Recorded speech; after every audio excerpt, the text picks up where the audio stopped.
En termes de définition, il faut noter que l'appel public à l'épargne est une notion faisant référence au fait de proposer des titres au public dans le but de lever des capitaux. Sur un plateau de télé, axé sur cette thématique, Andrew Crépin-Godoc, expert en réassurance, revenait sur le but même de cette démarche. Ça peut être une entreprise nouvelle, une start-up, parce que vous voulez vous lancer dans un secteur qui est important pour l'économie. Ça peut être une entreprise qui existe déjà parce que vous recherchez des financements et vous avez estimé que, bon, pour une opération d'augmentation de capital, par exemple, au lieu de solliciter la banque ou de solliciter les actionnaires historiques, vous vous dites, écoutez, on va créer des actions nouvelles qui seront effectivement achetées. Cette opération peut se faire par différentes voies, telles que le démarchage, la publicité ou encore en ayant recours à des établissements de crédit ou prestataires de services d'investissement.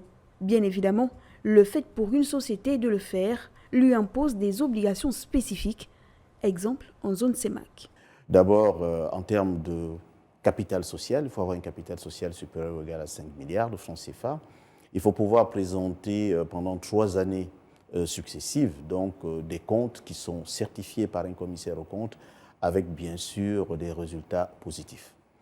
Lorsque vous avez rempli ces conditions-là, vous présentez votre dossier à travers un arrangeur, c'est-à-dire une société de bourse, il en existe en Afrique centrale, à la COSUMAF. La COSUMAF, après étude de votre dossier, va vous délivrer effectivement l'autorisation pour faire l'appel public à l'épargne. L'acte uniforme du 30 janvier 2014 a introduit en matière d'appel public à l'épargne des modifications substantielles afin de mettre en cohérence le droit OHADA avec le droit des marchés financiers régionaux africains, de l'UEMOA et de la CEMAC, ainsi qu'avec les bonnes pratiques internationales de financement des entreprises. C'est ainsi que la notion d'appel public à l'épargne, en abrégé APE, a fait l'objet d'une actualisation pour tenir compte de l'évolution conceptuelle enregistrée dans le droit des marchés boursiers.